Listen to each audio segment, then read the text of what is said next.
I am here with lead pastor Jason Goubourn of Church on the Rock, and we'd like to ask you, Pastor Goubourn, the church has been anchoring this part of Hamilton Street for a long time. Could you tell me a little bit about this church, and then talk to me a little bit about the relationship that you are developing with Lost in New Haven Museum, which is right across the street diagonally, and also if there are any reciprocal arrangements you've made to accommodate one another, say, for example, as far as parking goes. Sure.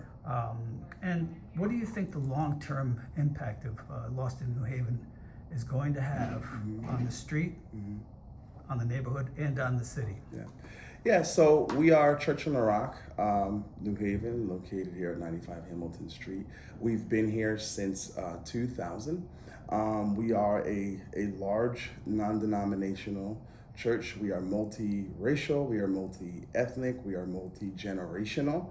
And so we currently serve about 600 people each weekend. We just opened up our second service because of our rate of growth. And so probably by May, we'll be serving up to 1,000 people per Sunday, just at this campus. We are also a global church, but I'll stick with New Haven for right now. We are also a city serving church. Every first and third Saturday, we have our own built-in food and clothing pantry, which we make all food and clothes available to those who are in need. And that is all run by our volunteers here at the church, and all of our endeavors are to serve this city.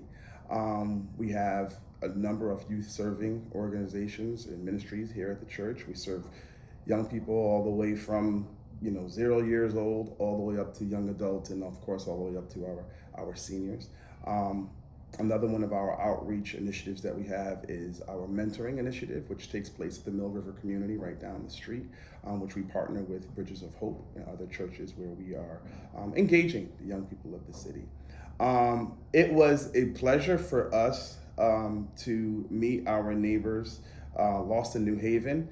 I think that this area that we're in is considered light industrial, and so you have a lot of businesses. We have storage companies, electrical wholesalers, our neighbors that we share a parking lot with, and just different businesses. But Lost in New Haven is a little bit different, where it brings a different kind of energy to the block.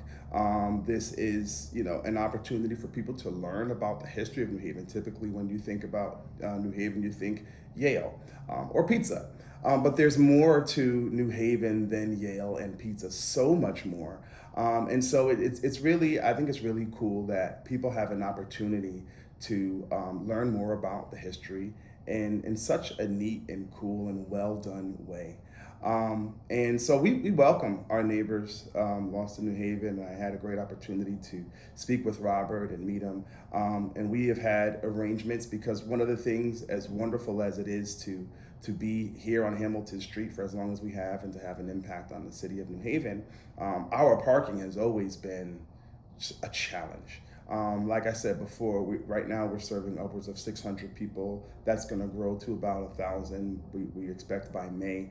And our parking lot in no way is built to handle that capacity of people or cars. And so we rely heavily on our street parking. And our neighbors, Lost in New Haven, Robert, they have the same challenge, right? His parking lot and the attention that he's getting and the traffic that he's getting, his parking lot is but so big. And so we have a mutual agreement. On Sundays, we use his parking lot. And we also have a relationship with Van Dome, and we use their parking lot. And when he has his events, he uses ours, absolutely. And we both rely on our street parking. And so we've been able to work great together, and it's been a great relationship so far. So, Pastor, I understand that there's a tie-in, a special program that you have called 9th Square Prayer Project. Sure.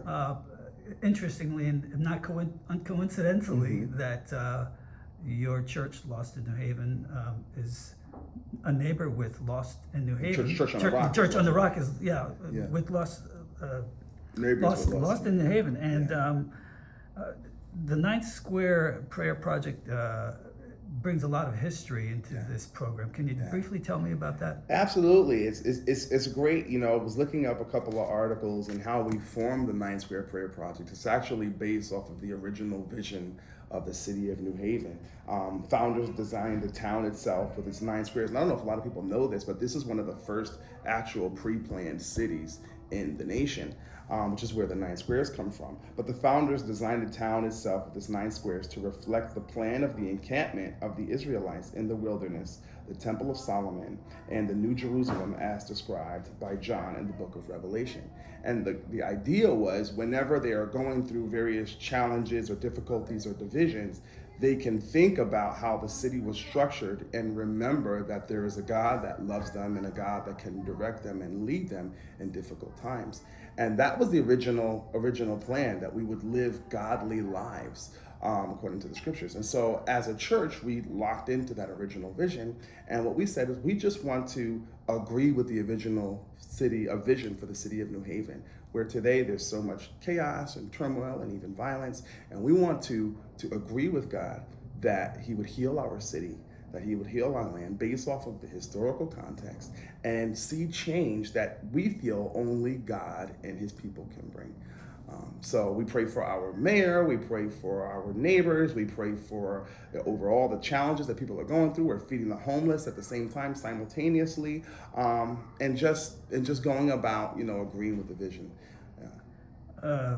Lead pastor Goubourn of Church on the Rock, we thank you for your thoughts today on this matter, and continued blessings and good luck with the growth of the church. Thank you.